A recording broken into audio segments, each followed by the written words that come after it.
So we need a review for that, and then we need to tear off into the next chapter. So we can get everything covered. Okay, so the last two chapters, what did they even cover?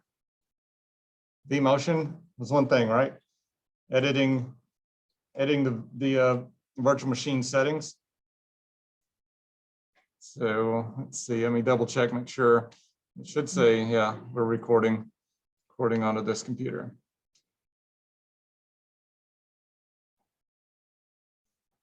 So yeah, so what feature of VMware allows you to move a virtual machine from one host to another? What is that called? What? Migrating is, yeah, but what's the technology that VMware calls it? What's the underlying vMotion, right?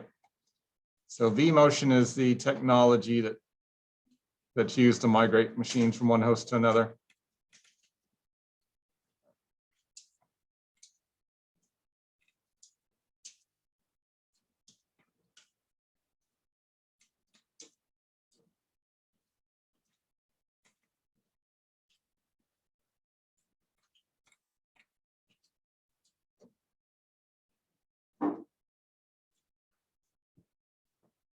Okay, so here's a question also about vMotion and for compatibility, which I don't know why VMware has these as questions, but because you can't install ESXi host on a machine that doesn't support the NX or XD bit.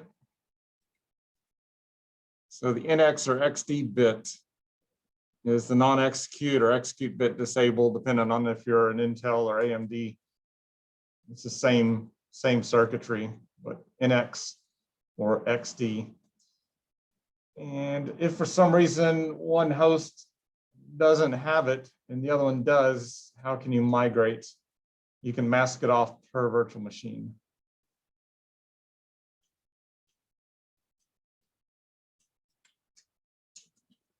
So it seems like a really odd question and a really weird that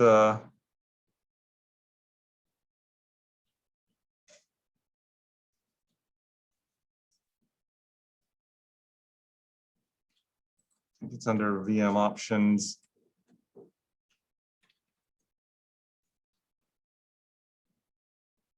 Or if they removed it.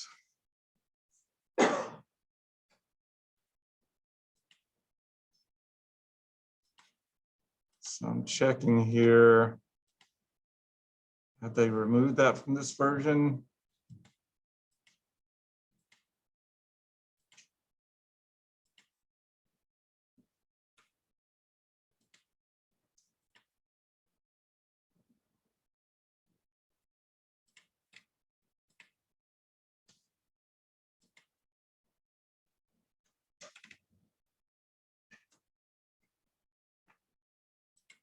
Double check one other. Enable hot plug.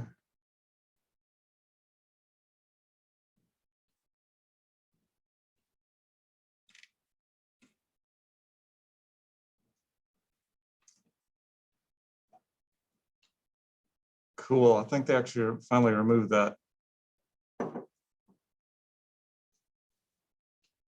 wonder why they kept it so long.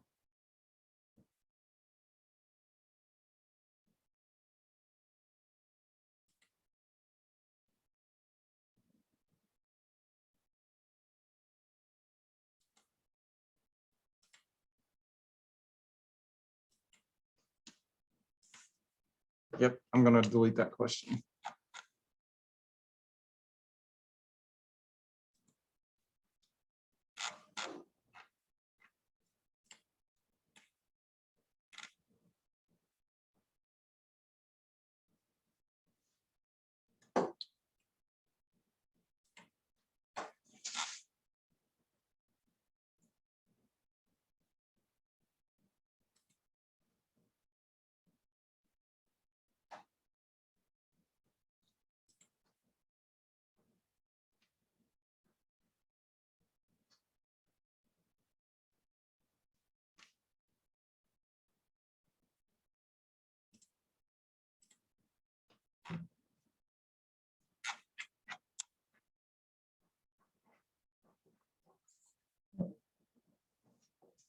Let me scan here real quick, make sure.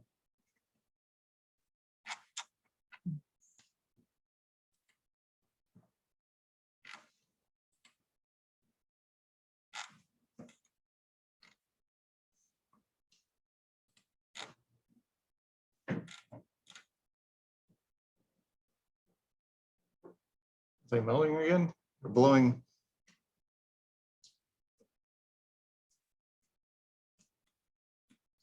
Okay, so the next one about virtual machines.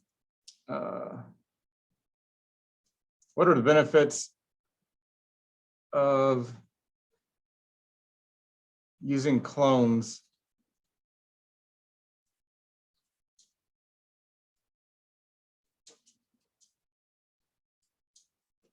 Let's see, what are the benefits of using templates instead of clones?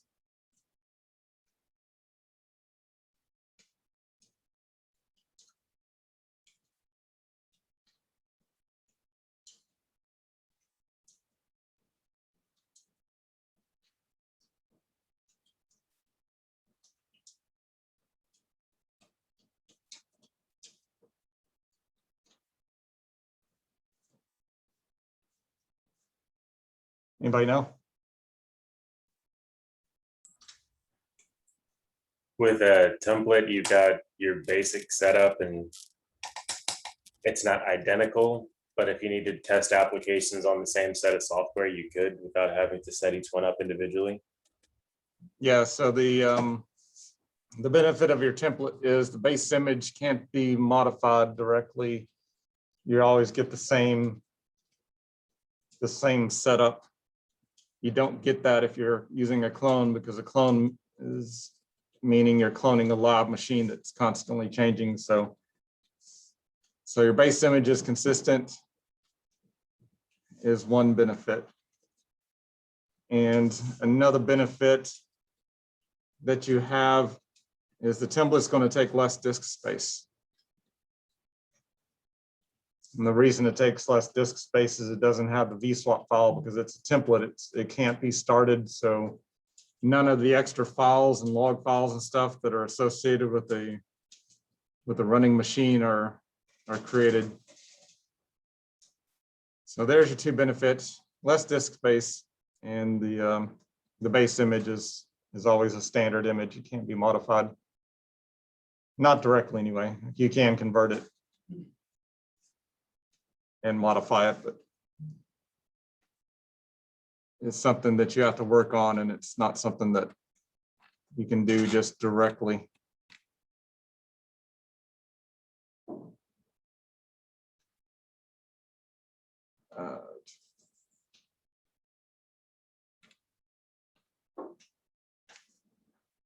The questions asked almost the same, but it's now this is being compared to a blank virtual machine.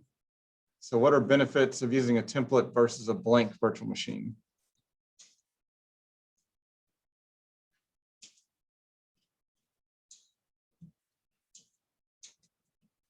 Instead of a blank virtual machine, you have to install the operating system. Yeah, so what does that do? That takes a lot of time, right? So what's the benefit of a template? It's faster. Yeah, so faster.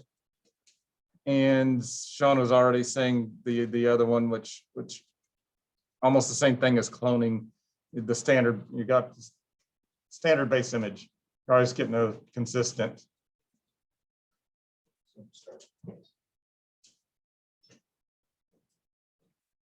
If you create a blank virtual machine, there's probably some setting you're going to forget and do something different. It's too easy to have inconsistencies. So again, with the template versus a blank virtual machine, you still get the same benefit of your base image is the same. And the extra benefit of a template over a blank virtual machine, faster deployment.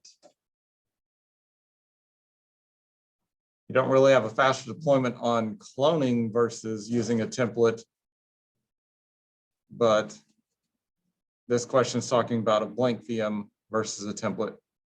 So kind of watch the two questions. One's going to be, what's the what's the benefit of basically against a clone? And then this one, what's the benefit against a blank virtual machine?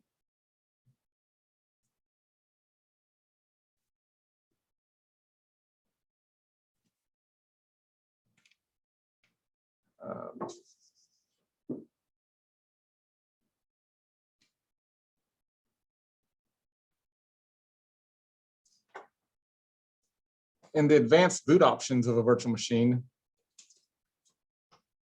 there's at least one important setting in there. VMware always wants you to know a second setting too to help start up delay or whatever. But what's so advanced boot up options, what's the most important setting that we went over?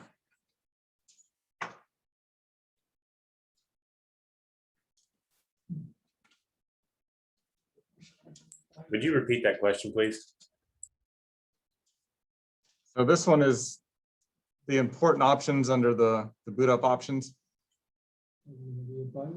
And Sean says force boot to BIOS. Yes. Forcing the BIOS setup because you don't have time to hit the F2 key to get into the BIOS on a virtual machine. That right there is the most important section in here. And the other most important section in here for this question, you can also specify boot up delay in milliseconds. So boot up delay, this right here can be used if say a blade's been down and it's starting back up or something, and all the machines are told to start at one time. You can stagger them by a few milliseconds or how many milliseconds for each one. You may want like a 1/10 of a second or 500 milliseconds, so like a half a second start delay between each virtual machine. So that's the other thing they want you to be aware in this section. I've never messed with the boot delay. I've only ever dealt with the BIOS, forcing it into BIOS mode. But this question is asking, what's two sections under the advanced boot section? So, and these are the most common settings you'd probably ever mess with.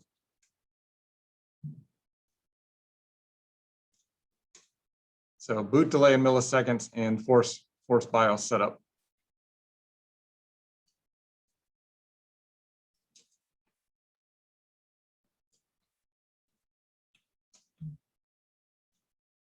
So that's a choose two question.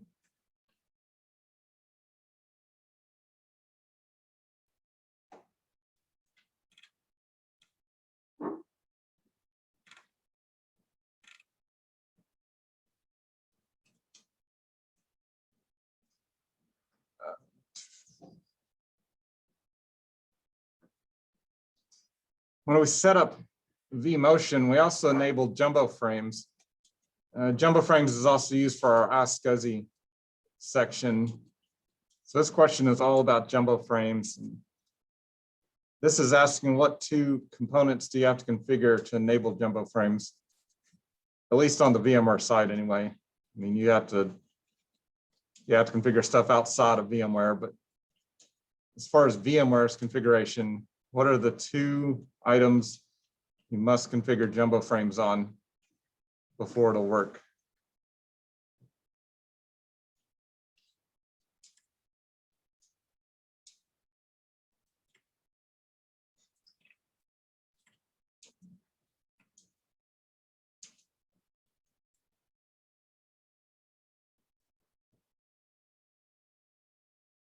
Do you remember?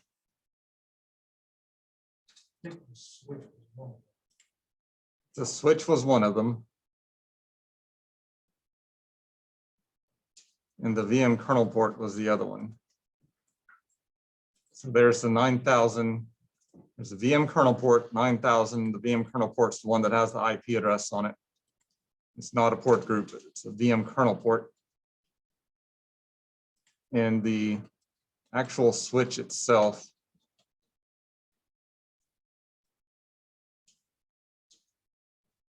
So when we created the V switch itself also has to be enabled for jumbo frame support.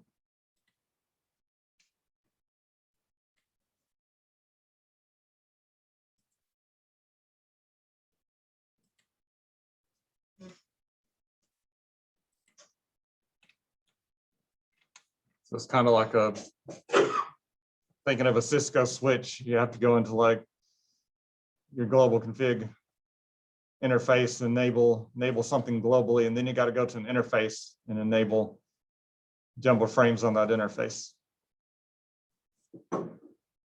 So two-part. The whole switch global configuration has to be set to 9,000, and then the VM kernel port. So once those two are set, jumbo frames will work, at least in the VMware side. You'd then, of course, need to go to the physical switch and stuff, and what other device you're connecting to, make sure that they're set up per the documentation of that device.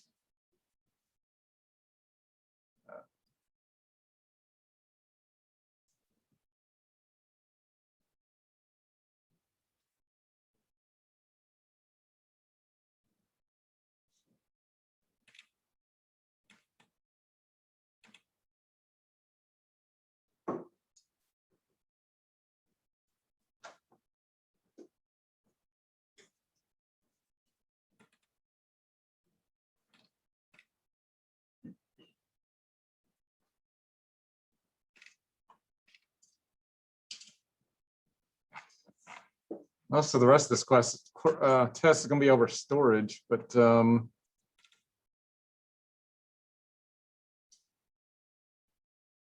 guess here's our last one over virtual machines. And this one's kind of wasn't really in our curriculum, but this would be something that you'd have to edit on the virtual machine to make work. So they've got a scenario where we've got a kiosk. We've actually got some here on campus. You might also think of some of the labs and stuff here on campus that are using remote virtual desktop infrastructure. What it's saying, you've got a kiosk machine out there that people can come and access, and maybe in State Hall, I guess they still have them. You can register for classes and stuff right in the hallway. You could also think of a kiosk machine at Bed Bath & Beyond for wedding. You go up there and you hit and you type and print out a wedding thing. Well, that's to the general public, and if somebody like me walks by one of those machines and can somehow get to the command prompt, we could like screw it up. So in this scenario, you want to be able to restart the machine and it go right back to the same state. And you also want it to automatically restart every week, just in case the store employees don't know what they're doing, or they're not monitoring it, that the machine will restart and it'll go back to a known state every single week. So either a manual reset or it automatically does that. How would you accomplish that? And that's the question. So you've got this kiosk machine that you can play with, and it could get screwed up, but simply just resetting it will set it all back to normal.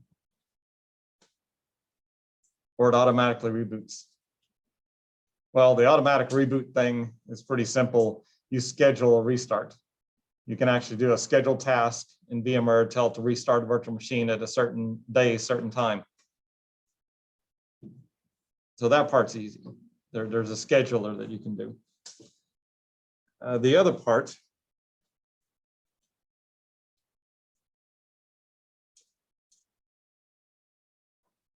since this is multiple choice and not choose two, you could actually just look for schedule the thing to reboot once a week and find the right answer.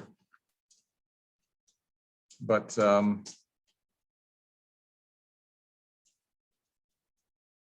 no, actually there's two of those. Okay, two of the answers tells you set a schedule to restart once a week. So now you guess you do have to know both parts. the other key part is how do you get the virtual machine to go right back to where it was?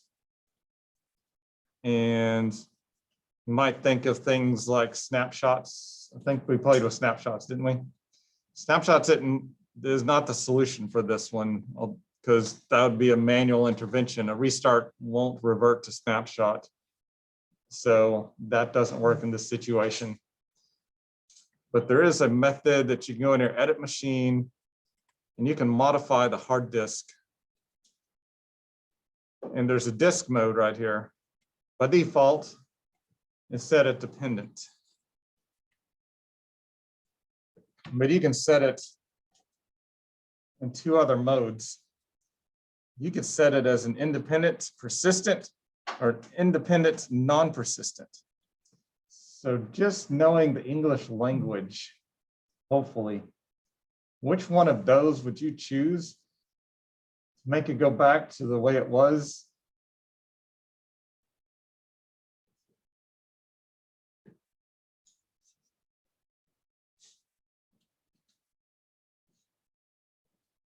Hold on, are you saying persistent?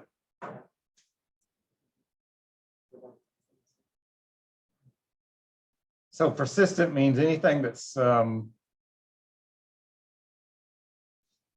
persistent means that the data is instantly written to the disk. No snapshots can be taken on a persistent mode. Any changes are constantly written and recorded to disk is persistent mode. Persistent means you're retaining data. So I guess you don't know the English language very well, or you're thinking weird. So no, it would not be persistent mode, it'd be non-persistent. Non-persistent means you don't keep changes.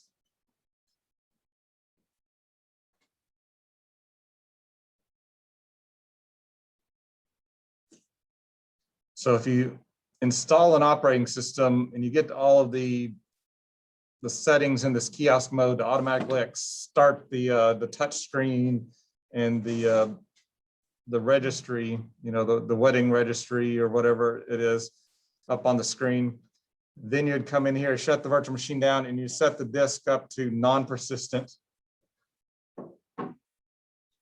So you boot the machine up.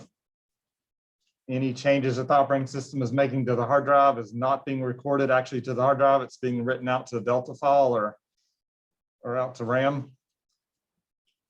And anytime you restart the machine, it goes right back to basically it locks the hard drive. Any changes are non-persistent on the disk. While it's running, you can do whatever to it. You could actually even delete the whole operating system off the thing, but it's non-persistent. So all those changes are not being retained. So a scheduled restart or a manual restart, it'll go right back to where that it was. And if a virus gets on the machine, a ransomware thing gets on the machine and encrypts everything, go, haha, we got everything encrypted. You just like power cycle it. It's like, yeah, your ransomware was not kept persistent. It was non-persistent. So schedule restarts, set the hard disk to independent, non-persistent.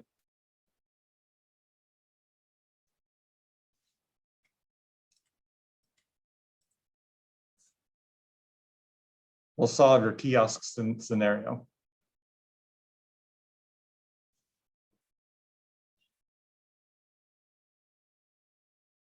So that's kind of cool. I bet y'all didn't look at that when y'all played around with the hardware settings. There's a lot of different stuff in here, but that is a cool thing you can do for lab environments. I can see that they might want to do that readily for like the math and science building and stuff over there. Somebody go in, or especially the library. Think of the public library. People come off the street to go in there and research whatever. And the viruses they might get on the machine, all they'd have to do is restart and it'd go right back to standard.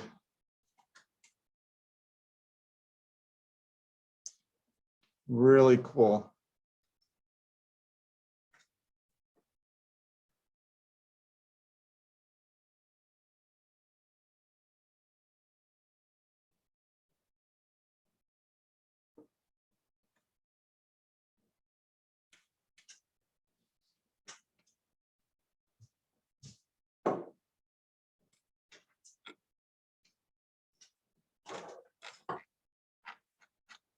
Okay, so that covers all of the editing of a virtual machine and the migration questions. The rest of these look like we go into and talk about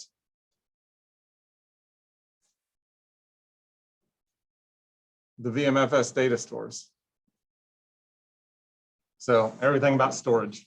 I guess that was chapters 5 and 6, storage stuff. Some of these are probably thorough back from chapter 5. But, if you delete a VMFS data store, what happens?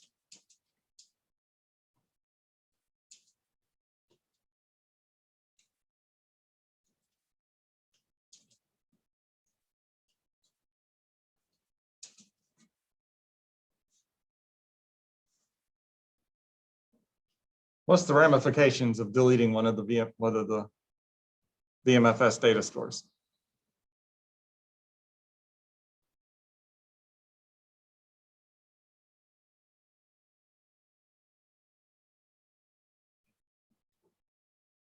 This you should really know.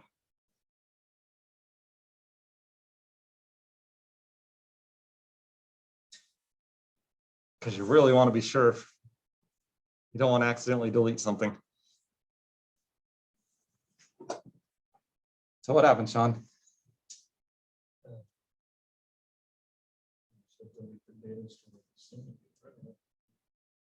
Right, it would destroy everything. So right now we have 2 servers connected to share one. Actually, we have 10 servers connected to share one. If I delete share one, any virtual machines that resided on that share one on any server would disappear because, well, it destructively destroys everything. So you don't want to delete a VMFS data store by accident.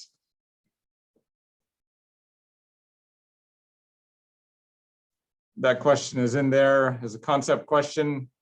It is a versus basically NFS, because that's your other type of data store you can have is a NFS share. You can't really delete an NFS library. You can unmount it, but you can't delete it. So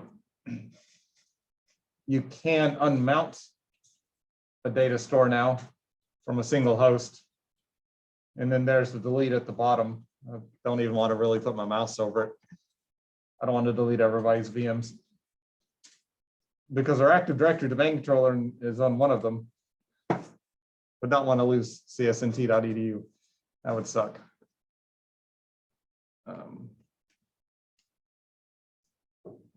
So deleting a VMFS data store destroys the data on that data store and all hosts connected to it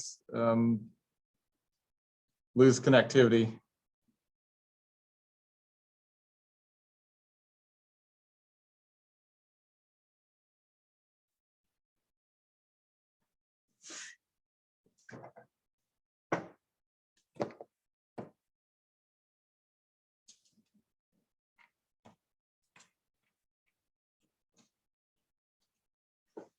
So you won't have the horde coming after you, or you might, but you also have the IT staff that work with you coming after you too.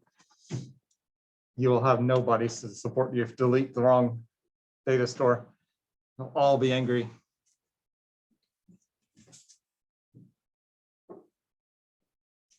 Also sticking with data stores, I know that we've asked this question in the previous test. I'm about 60% sure it's been asked previously. What are the 2 discovery methods for Iscsi?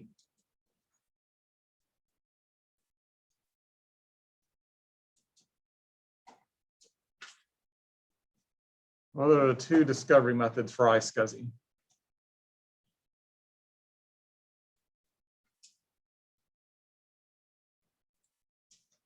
And then we'll take a break. Maybe I'll do one more question, then we'll take a break. So what are the 2 discovery methods for Iscsi?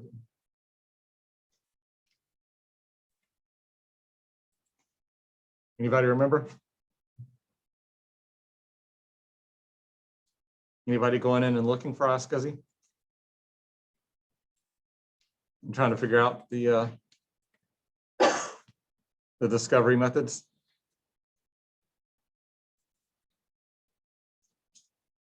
There's your answer.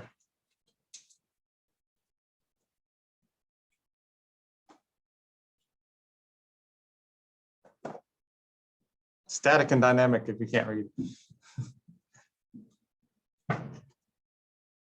So you got static and dynamic discovery. And we set up dynamic discovery in our class. It actually fills out the static side. So there will be stuff under static, but all that extra long typing out there, you could manually type all that in. I don't like doing that. So normally just do dynamic and only type the IP address in, and it auto finds it's in the specially crafted send targets address and gets all the things that it's allowed to connect to and automatically connects to them. So static and dynamic are the two discovery methods. And there they are. See, it says discovery, it's abbreviated, but dynamic and static. So if you need a visual, some way to help you remember that.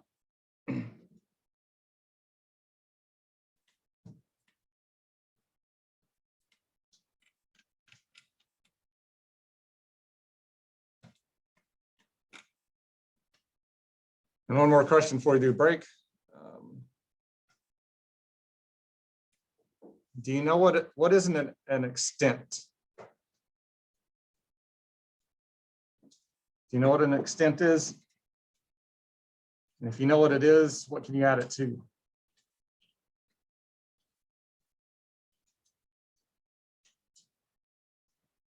You did it in a lab.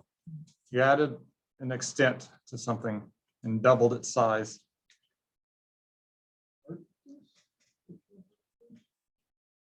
So remember, we're all talking about storage. So think about storage is a correct area, but not virtual hard disk. An extent is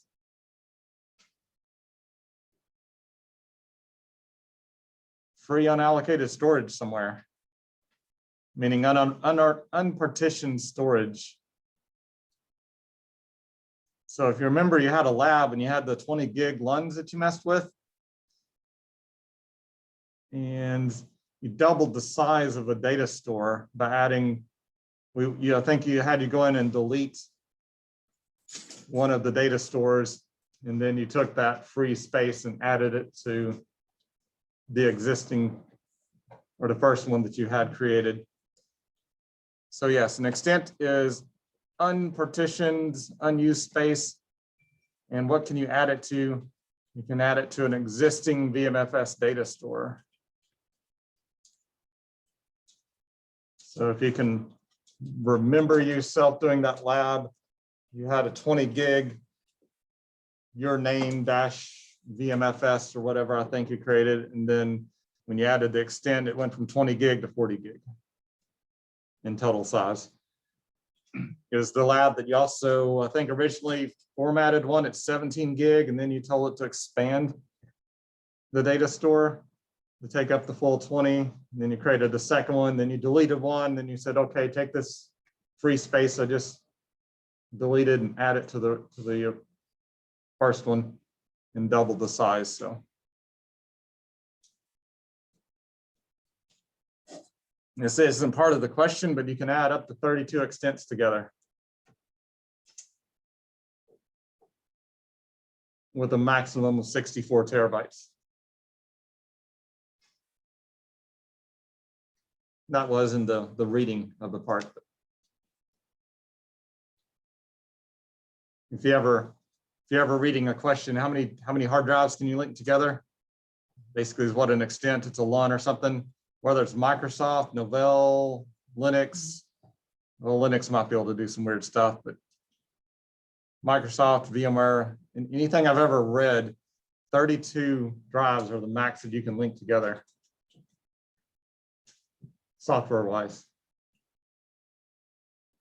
I don't know, it's kind of weird. Now you can RAID like 50 drives together with a RAID controller and then present that as one thing to an operating system, and then you could have 32 of those and link 32, 50 terabyte, whatever I was trying to say. But as far as the operating system, if it sees a disk They always max out at 32. VMware has an issue though. It has a top end of 64 terabytes max. But this question is just specifically, what is an extent? What can you add it to? So it's unallocated free space that you can add to an existing VMFS data store. And then I'm going to pause my recording. We can take a break. People went to. They're taking too long of a break. So, okay, yep, back recording. Back with a lot of storage stuff. Like I said, I think this question is also asked previously. I think maybe not. What's the only security that you can set for Iscsi?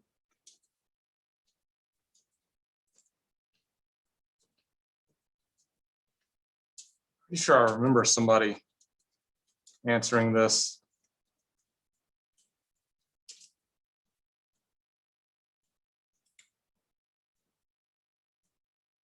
What's the only security that you can set up for Iscsi?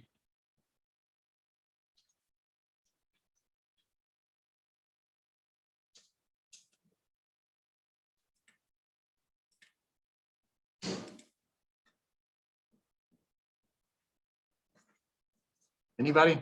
Anybody?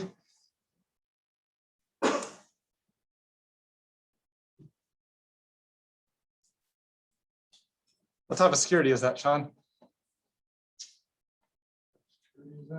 Yeah. Chap is probably what it is. Yes, you're right. That's chat. Somebody's got eyesight. They can read the board. CHAP is the only security you can set up for Iscsi.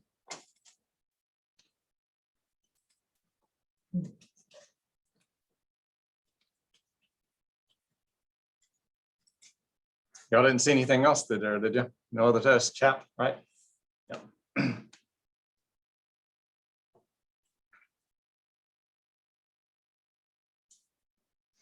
I think we also discussed this in the chapter.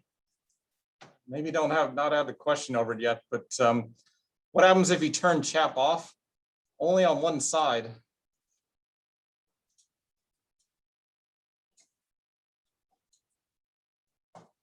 When you turn on CHAP, the NAS also has to have CHAP so you can connect and communicate. But what happens like you turn it off on one side?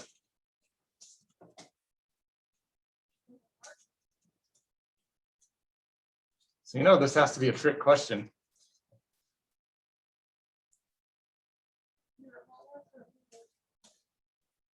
So what happens is once the connection's already made and you turn CHAP off, it's not going to disconnect the data store.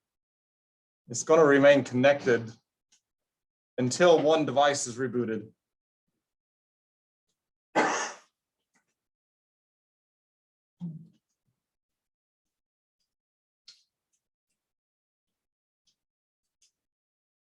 So either your Iscsi NAS or ESXi host, if either one of those is restarted, then the data store won't reconnect.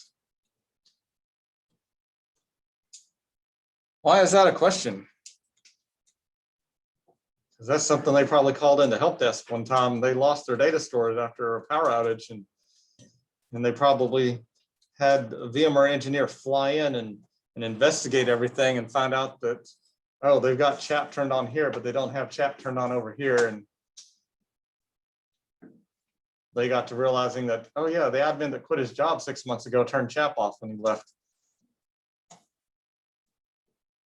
And now we had a power outage, and now everything come back up. Now I can't load any of our virtual machines. Our net company's been down until VMware could fly out here and figure out what went wrong.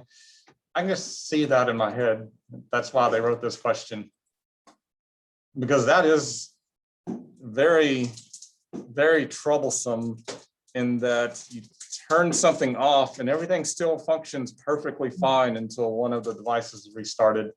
And I could see that being even up to a year before a device restart, and then it breaks everything. And that person that turned it off no longer here, or if you were the one that turned it off, it's been a year and you forgot that you made a configuration change.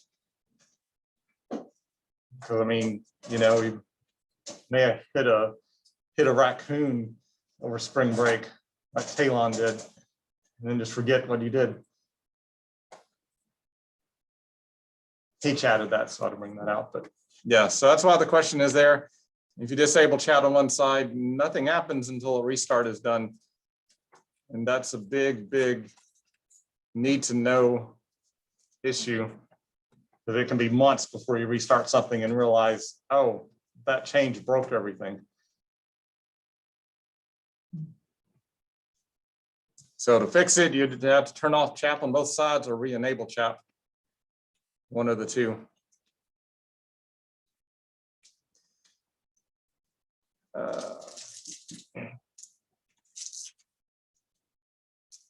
And again, I can't remember if we've had this before or not, but I did tell you that you would need to know the format of an Iscsi identifier.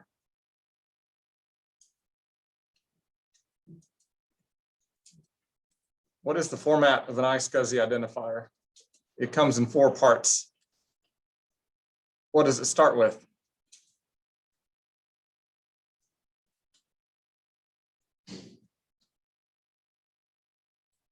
Basically, if you just know the order to the first 2, you'll be able to answer the question. It starts with 3 letters. It starts with IQN. It's right here on the screen highlighted, IQN, followed by the date. Not written in normal American terms, but it's backwards. It's got the year followed by the month. So if you know at least that much, you can get this question, IQN followed by the date. But then it's also followed by the domain name written backwards, followed by a unique serial number after a semicolon at the end. Everything else is, it's got 3 sections separated by periods. Of course, the domain name is going to have a period in it, but it's not a separator. You know, the com.vmware is considered one thing, but IQN dot 1998-01, that's a section. Com.vmware is a section. Then you got a colon and a serial number at the end. But if you remember IQN, that'll knock out half the answers. And then if you remember the date is next, that'll eliminate the other half the answer. And then you only have one left, and that's the right answer on this test. But being able to recognize an Iscsi identifier is what this question is wanting you to know.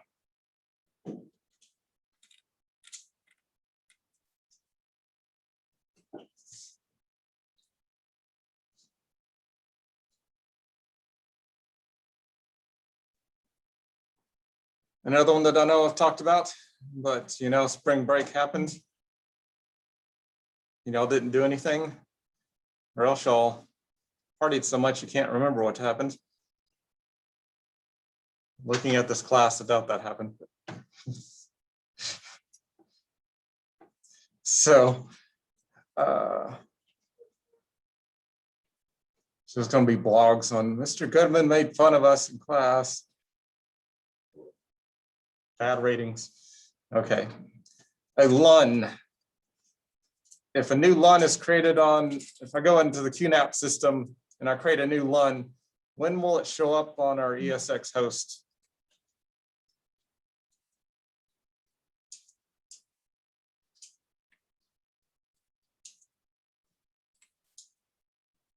Like when would it appear? So if I went in and created another 20 gig LUN, when would it show up as available to use?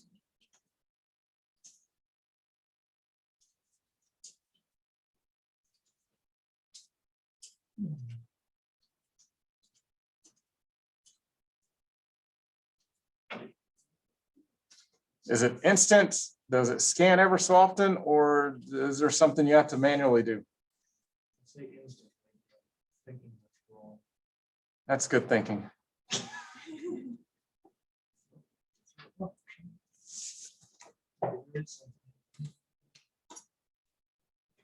And the answer is on this page.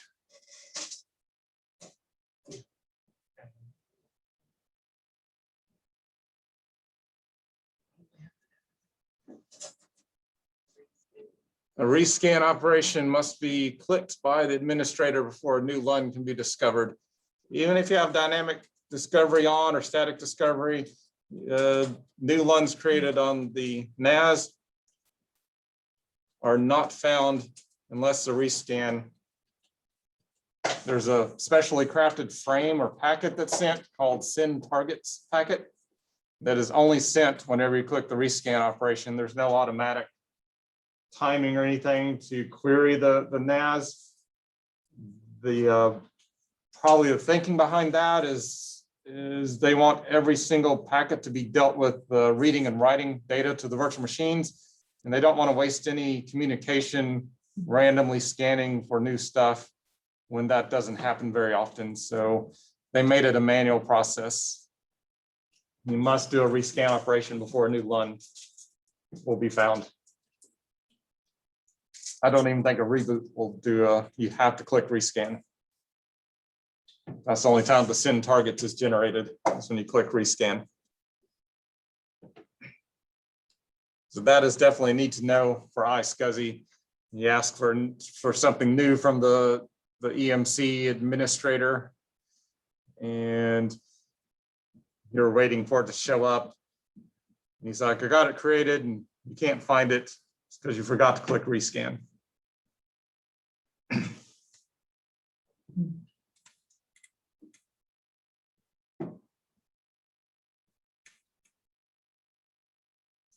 So again, along with LUNs, you don't want non-ESX servers to see a LUN. Where would you mask that LUN? Where would you want to put the security masking on so that a non-ESX server wouldn't accidentally see it? You wouldn't want Windows 2019 server finding a Vmfs formatted LUN and going, I don't know what this is. You want to format it as NTFS? And it formats and wipes all of your virtual machines off. You would not want that to happen. So the question, where would you put the security masking at?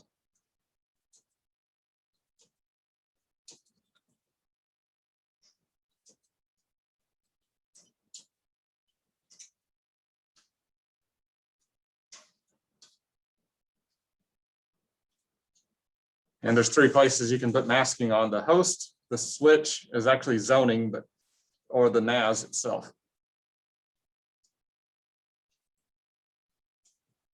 Where's the best place to put that on? I think I showed y'all my masking on already, but that was again before spring break. So you put the masking on the NAS. That way it's only presenting that to the server that's allowed. So we just talked about in the previous question, the rescan operation, and I talked about the send target packet. When the send target packet is sent, it also includes the MAC address of the device that sent it. So that's what's typically used in the MAC address and the IQN identifier is used in a masking access control list. So if you put the security on the NAS, it's not going to present a LUN if it's told not to. So I did that for each group in here. I created a mask for the 20 gig drives, and I specified that they only went to certain ESXi hosts. That way, when you went to add storage, you didn't see 36 LUNs in a big long list and then try to figure out which one was yours. Y'all would have screwed up and used somebody in another, somebody would have messed up and used somebody else's LUN if I did that. So I masked them off so that only the 4 per server would be shown, and that's done on the NAS storage area, storage device itself. Think if you put the masking on the ESXi host, how would Windows 10 know, or Windows 2019 server know not to look at it? Only this system would know not to look at it. So a non-VMware system wouldn't know not to look at it if you try to mask on the the ESXi host itself. If you try to put zoning on a switch, the network cables could get knocked loose and replugged in a different order. And then they would have access to the ones they shouldn't have access to. So only valid places on the storage device.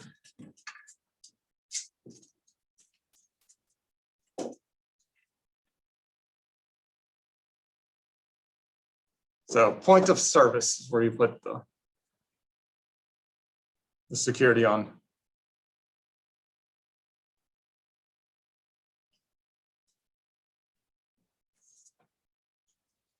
Now we're going to talk about NFS.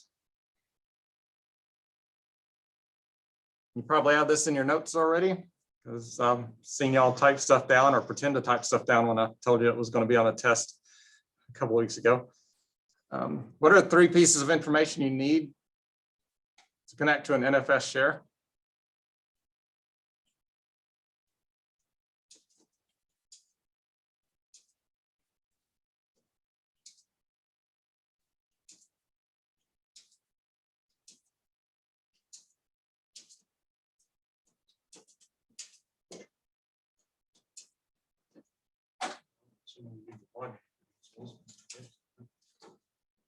No.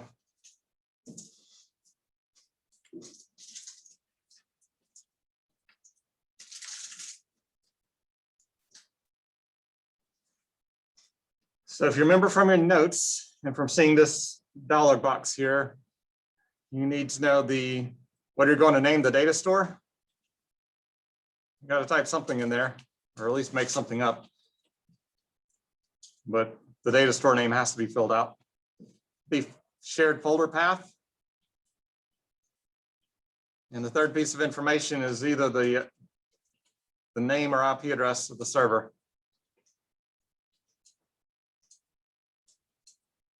You should have those 3 things before you try to run the wizard. Because if you don't, then what are you going to type there? If you don't know the server name or IP address, then there's or the folder share location, you're not going to be able to make a connection. So.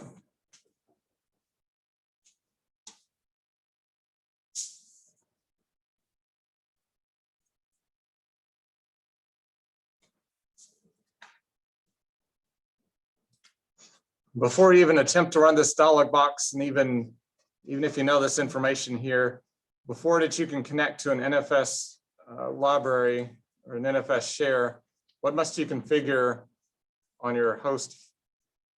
It's the first thing you must configure on your host before you can connect to NFS share.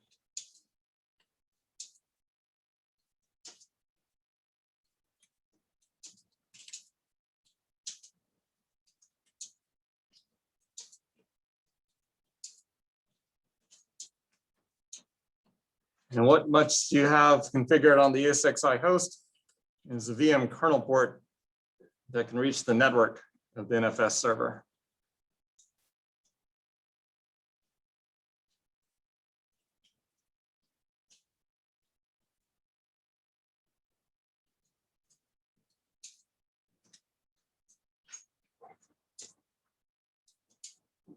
So that's the first thing you need. Once you've got an IP address, VM kernel port configured, and you can ping or whatever the NFS server, and then you can go in and attach to the NFS server with those 3 pieces of information: data store name, share folder location, and name or IP address of the host.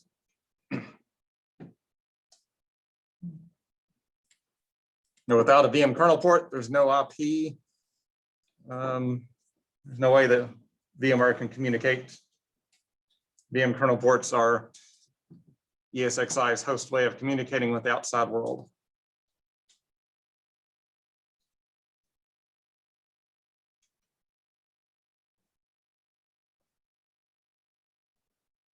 And I also brought this part up with the NFS security. So if you're setting up an NFS share on a Unix system or even in Windows, what is it about the roots or the root account versus the delegate user functionality? What's the rule for connecting to an NFS share. Remember, we had to do a no root squash when we were showing you that. So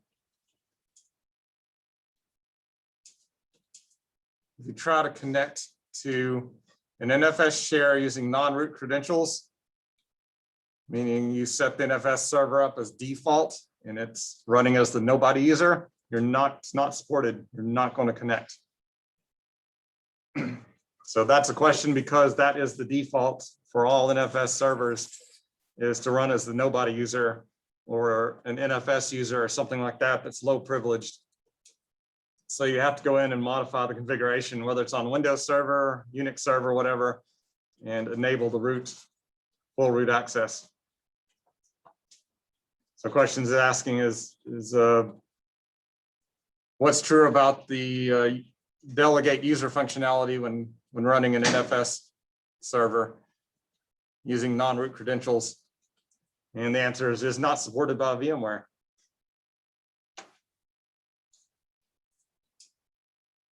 So non-root credentials is not supported by VMware for NFS.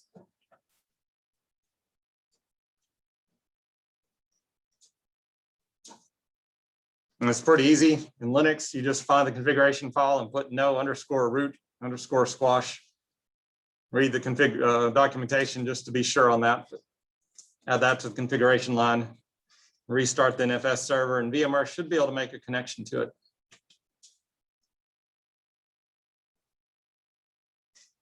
You can do the same on Windows. You have to go read the configuration on how to do it on Windows too. There's a web page out there. I've done it before. Windows sucks. Don't ever use it. NFS crashes every few days to weeks. And then you got to restart the service. But then all the stuff that you had connected to it's disconnected and it's probably corrupted whatever virtual machine's running, and it's a nightmare.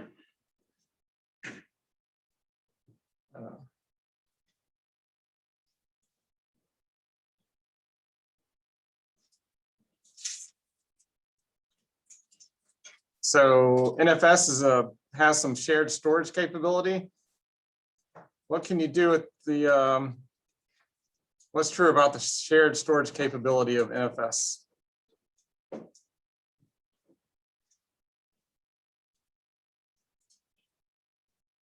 Can you put backups on it? Yes, you can put backups on it. Can you put virtual machines on it?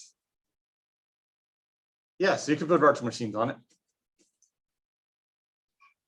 Can you make a raw device mapping to it? What's a raw device map? It's connection to a physical disk, right? Did you make a raw device mapping to an NFS library or an NFS share? It's not a physical disk, is it? It's a shared folder, so it would not be possible. So RDM, raw device mapping, can't be done because it's not a physical drive. It's just a shared folder.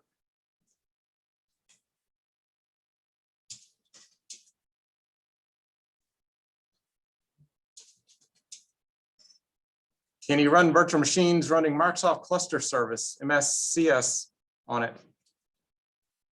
It's a little trick. Microsoft Cluster Service requires raw device mapping to work. So knowing that piece of information, can you run virtual machines running Microsoft MSCS, Microsoft Cluster Service? No. That's kind of a trick there, but that's the two wrong answers, is both of them are dealing with raw device mapping, and no, that you can't do that with VMFS.